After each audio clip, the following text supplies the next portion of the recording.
Bom, seguindo o modelo da minha aula de plantas, então, quais eram os desafios para a vida no ambiente terrestre, quando as plantas embriófitas conquistaram, iniciaram essa conquista do ambiente terrestre?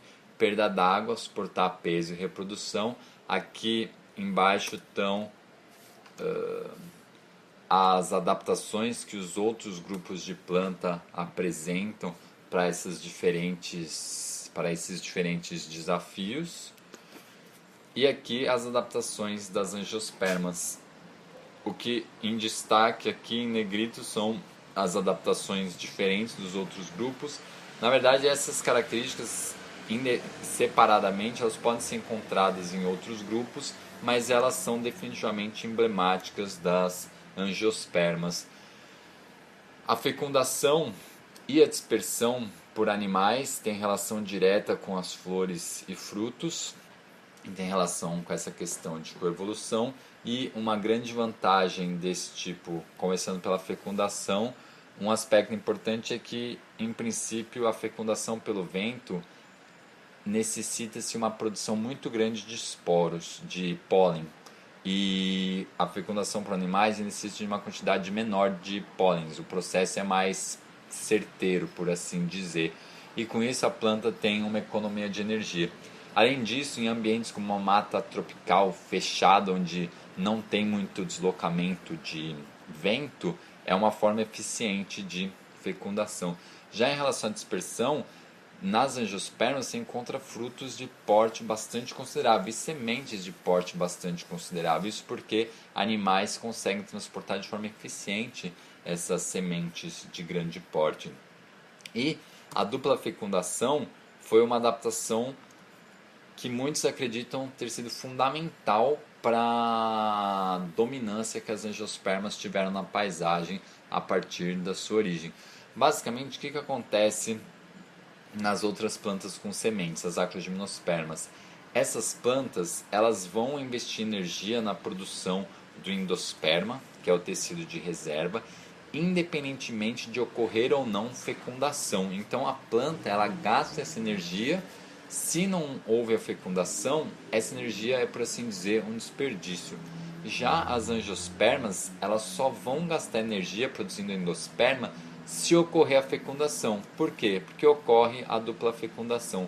O pólen, ele carrega duas células espermáticas que vão uma fecundar o gameta feminino, que vai gerar o embrião, e a outra fecundar dois núcleos polares que vão gerar o endosperma, ou seja, essa planta ela só gasta energia nesse aspecto quando tem a presença do embrião.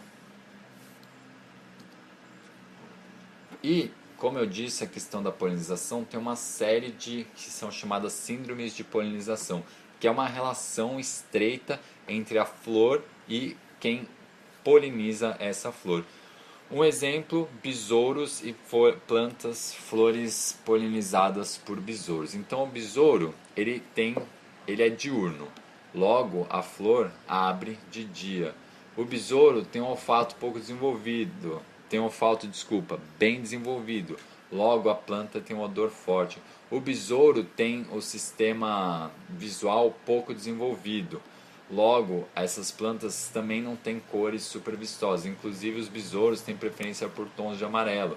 Então, as plantas têm um colorido claro, geralmente brancas ou esverdeadas. Isso vale, eu não vou falar cada uma dos síndromes de polinização, é só vocês lerem. Esse é um caso curioso, a gente enxerga essa planta dessa forma, essa inflorescência.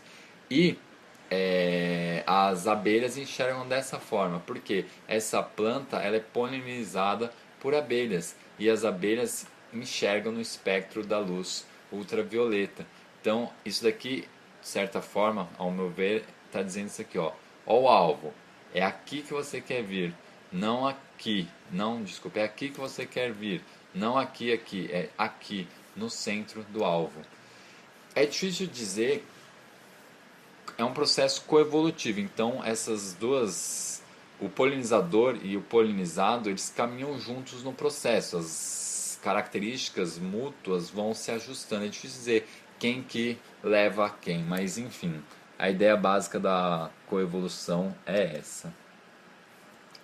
Aqui depois, quem quiser, é só olhar os slides e ver diferentes síndromes de polinização. Aqui é um caso interessante que é essa espécie de planta, ela é polinizada por uma única espécie de inseto, e essa espécie de inseto só poliniza essa espécie de planta. É uma relação super específica. Aqui as orquídeas, que elas simulam tanto a morfologia quanto em termos de feromônios fêmeas de vespas e outros insetos, e com isso elas enganam, ludibriam os machos das vespinhas.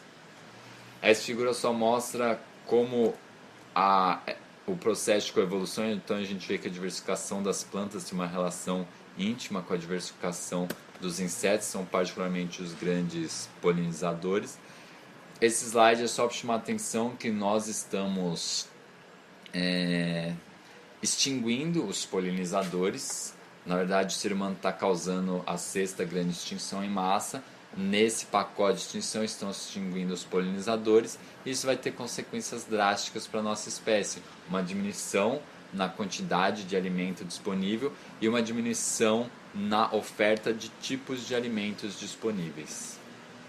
Além da síndrome de polinização, tem a síndrome de dispersão, que é levar a semente para algum local. Então, diferentes plantas são dispersas por diferentes animais. Por exemplo, frutos grandes, eles não vão ser dispersos por animais pequenos, eles vão ser dispersos por animais grandes.